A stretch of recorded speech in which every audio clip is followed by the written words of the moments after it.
Ever get that feeling that there's gotta be more to life than what we just see on the surface? It's a question that has been asked forever in every corner of the world. Today on The Explainer, we're going to tap into the incredible wisdom of ancient sages to explore this universal human search for truth and for meaning. So here's how we're going to break it all down. First up, we'll dig into what this search for truth is all about. Then, we're going to really question the line between what's real and what might just be an illusion. After that, we'll hear from some of history's wisest figures, before we look at the actual practical steps to liberation. And finally, we'll wrap it all up by looking at the ultimate goal of life itself. All right, let's start at the very beginning. You know, this itch to figure out what's really going on in the world and where we fit in, that's not just some abstract philosophical game. It's a deeply human thing, something that's been driving us for as long as we've been around. This is the search for truth. And really, it all boils down to this, doesn't it? This one huge question. And it's not just for deep thinkers and gurus. It's a question that kind of lives inside all of us, always nudging us to look beyond the day-to-day grind. And you know, people have been wrestling with this for, well, forever. From the crowded streets of ancient Athens to quiet mountaintop monasteries in the East. So let's start in the West with one of the absolute giants of this tradition, the Greek philosopher, Plato. Now, what Plato said was honestly a game changer. He basically argued that, hold on, before you can try and figure out the universe, you've got to figure out what's going on inside you first. That's exactly what this quote is about. He believed that this inner work, this self-mastery, is the real key to unlocking a clear vision of everything else. Okay, so now let's hop over to the East, where things get, well, really interesting and a little mind-bending. What if the world we experience every single day, everything you see, hear, and feel, isn't quite as real as it seems? What if it's all just one grand illusion? To even begin to wrap our heads around this, we have to talk about a concept called Maya. And look, this isn't just some magic trick. It's described as this huge, powerful, cosmic force that basically puts a veil over our eyes, tricking us into thinking that this temporary, always-changing world is the one and only reality. I know that sounds pretty out there, so here's a classic example that makes it all click. Picture this. You're walking along a path at dusk, and you suddenly see a snake. Whoa!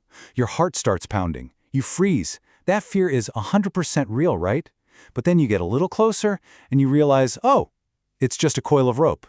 That moment of misperception? That's Maya, but on a cosmic scale. Your feelings about the snake were real, but what you were seeing wasn't the truth.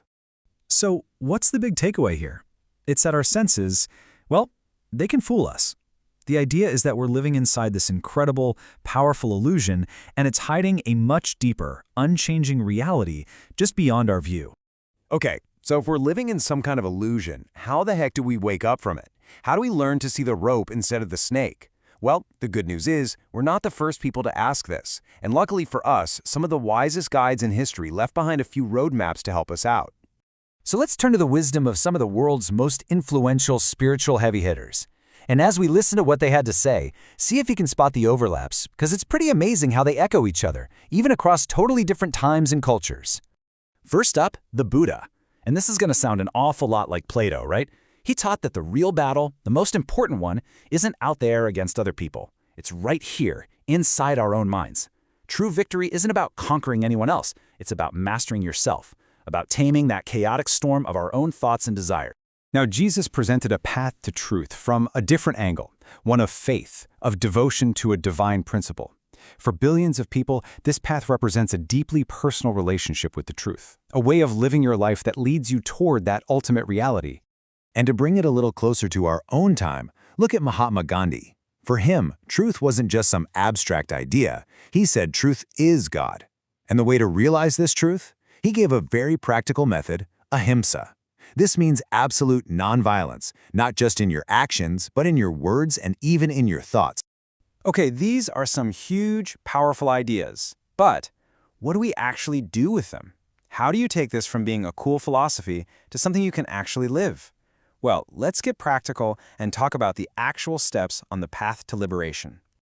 To really get the path, you first have to understand the obstacle. And many traditions talk about this thing called a granthi, which literally means a knot.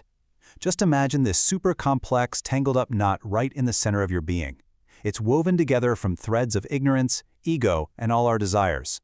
This is the knot that keeps us tied to the world of illusion. And here's the crucial part. This knot wasn't tied by some outside force. We tie it ourselves with our own thoughts and actions. But, and this is the best part, if we're the ones who tied it, it means we also have the power to untie it. So the whole journey to freedom is really just this process of untangling ourselves from the inside out. So how do you even start untying a knot like that? Well, one of the most famous methods is karma yoga. And it's not just one thing. It's a three-part approach for the whole person. You've got jnana, the path of knowledge. That's about understanding the knot and seeing it clearly.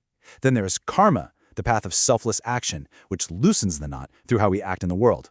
And finally, bhakti, the path of devotion, which helps to just dissolve the knot through love and surrender. Okay, let's bring it all home. We've talked about the journey. Now it's time to talk about the destination. What's the whole point of all of this? What do these teachings say is the ultimate purpose of life? Right, so we've looked at the search, this idea of illusion, and the practical path forward. But where does it all lead? What's at the top of the mountain? Let's take a look at the ultimate destination that these ancient traditions describe. And this is where you can see all these different paths just beautifully coming together. The ultimate goal, the big prize, it's not something you can own, like wealth or power. It's a state of being. It's a profound, unshakable inner peace. It's about actually experiencing truth, not just thinking about it, and recognizing that divine spark that connects us all. So, we're left with this incredible map, drawn by those who have walked this path before us. But ultimately, the journey is our own to take. The wisdom of the sages invites us to ask not just what is truth, but how can I live more truthfully starting today? So maybe the real question to ponder is, what's one small knot of habit or belief in your own life that you could start to gently untangle? Now that is a question worth exploring.